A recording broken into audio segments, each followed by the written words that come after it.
आणि नागपूर जिल्हा बँकेच्या घोटाळ्याप्रकरणी काँग्रेसचे नेते आणि महाराष्ट्राचे माजी मंत्री सुनील केदार यांना 5 वर्षांची शिक्षा सुनावण्यात आली आहे। कोर्टाने त्यांना दोषी ठरवले आणि ही शिक्षा सुनावली। जिल्हा मध्यवर्ती सहकारी बँकेच्या 150 कोटी रुपयांच्या घोटाळ्याप्रकरणी अतिरिक्त मुख्य न्यायदंडाधिकारी यांनी सुनील केदार आणि इतर दोषींना 5 वर्षांची शिक्षा ठोठावली आहे। सरकारी वकील अजय मिसाळ यांनी या खटल्यानंतर काय प्रतिक्रिया दिली पाहूया।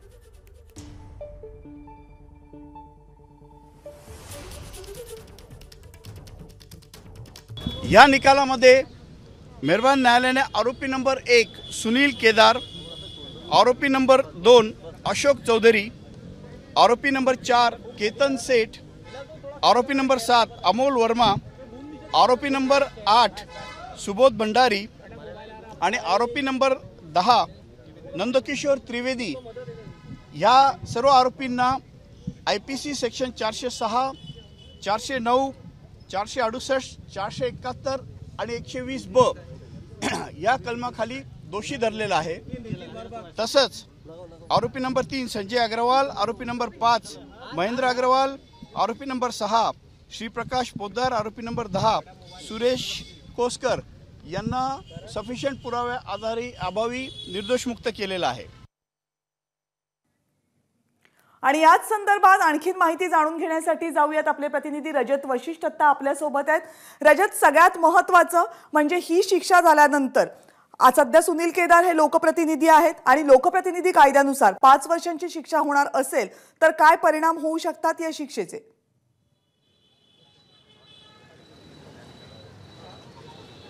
नक्कीच कविता, तोच महत्त्वाचा प्रश्न आहे। कारण सुनील केदार जे आहेत ते विद्यमान आमदार आहेत आणि त्यांना 2 वर्षापेक्षा जास्त कालावधीची शिक्षा झाली आहे। 5 वर्षासाठीची शिक्षा त्यांना सुनावण्यात आलेली आहे। सध्या त्यांचे जे वकील आहेत ते सेशन्स कोर्टामध्ये, ज्या कोर्टामध्ये आज त्यांना शिक्षा सुनावण्यात आली त्याच इमारतीमध्ये दुसऱ्या मजल्यावर सेशन्स कोर्ट आहे, त्या ठिकाणी जामीनसाठी प्रयत्न करत आहेत। मात्र त्यांच्या प्रयत्नांना यश येते की नाही हे थोड्या वेळानंतर स्पष्ट होईल। मात्र ज्या अर्थी सुनील केदार यांना 5 वर्षाची शिक्षा सुनावण्यात आलेली आहे, पुढे त्यांच्या आमदारकीबद्दल काय होईल हा प्रश्न नक्कीच आहे। त्याचा उत्तर जो आहे तो येणाऱ्या काही दिवसांमध्ये मिळेलच। मात्र आज कोर्टाने खूप महत्त्वाचे निरीक्षण नोंदवलेले आहे। सुनील केदार हे तेव्हा बँकेचे अध्यक्ष होते तर अशोक चौधरी तेव्हा बँकेचे व्यवस्थापक होते आणि बँकेमध्ये असलेल्या शेतकऱ्यांच्या मेहनतीने कमावलेल्या, कोर्टाने हार्ड अर्न्ड मनी असा शब्दप्रयोग केलेला आहे। शेतकऱ्यांच्या मेहनतीचा जो कमावलेला पैसा होता त्याची गुंतवणूक करताना नियमांची, कायद्याची त्यांनी पर्वा केली नाही आणि नियमबाह्य पद्धतीने गुंतवणूक केली आणि त्यामुळे शेतकऱ्यांचा जो पैसा आहे तो बुडाला।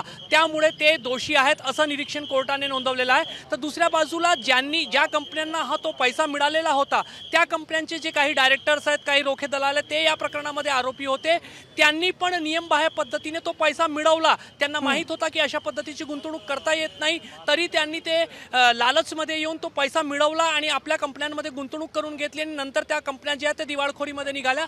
त्यामुळे ते डायरेक्टर्स, ते रोखे दलाल जे आहेत तेही दोषी आहे। त्यामुळे कुठेतरी कोर्टाने जे निरीक्षण नोंदवलेले आहेत, जे मत व्यक्त केलेलं आहे त्याच्या आधारावर असं म्हणता येते की हे जे सर्व आरोपी आहे यांना पहिल्या दिवसापासूनच माहीत होतं की अशी गुंतवणूक करता येत नाही आणि हे सर्व नियमबाह्य आहे, तरी त्यांनी केली आणि गुंतवणूक स्वीकारणाऱ्यांनी ती स्वीकारली आणि त्यामुळे त्यांना दोषी मानून आज 5 वर्षाची शिक्षा सुनावण्यात आली आहे। खरं पाहिलं तर सुनील केदार आणि इतर सर्व आरोपींना वेगवेगळ्या कलमांमध्ये वेगवेगळी शिक्षा आहेत। एका कलमामध्ये 5 वर्षाची शिक्षा आहे, एका कलमामध्ये 1 वर्षाची शिक्षा आहे, एका कलमामध्ये इतर काही शिक्षा आहे। मात्र सर्व शिक्षा त्यांना सोबत भोगायच्या आहेत। त्यामुळे किमान 5 वर्षाची शिक्षा, तुरुंगवास जो आहे तो त्यांना होऊ शकतो। मात्र ते पुढच्या कायदेशीर लढाईवर सर्व अवलंबित राहणार आहे। सध्या सुनील केदार त्यांच्या वकिलांच्या फौजेसह कोर्टामध्ये आहे आणि जामिनासाठी प्रयत्न करत आहे। जामिनासाठी प्रयत्न सुरू आहे आणि याच हा प्रयत्न यशस्वी ठरतोय की अयशस्वी यावर सुनील केदार यांचं पुढचं भवितव्य अवलंबून असेल। अपडेट घेण्यासाठी पुन्हा तुझ्याकडे येऊस। तुर्तास धन्यवाद रजत, तुम्ही दिलेल्या सगळ्या सविस्तर माहितीबद्दल।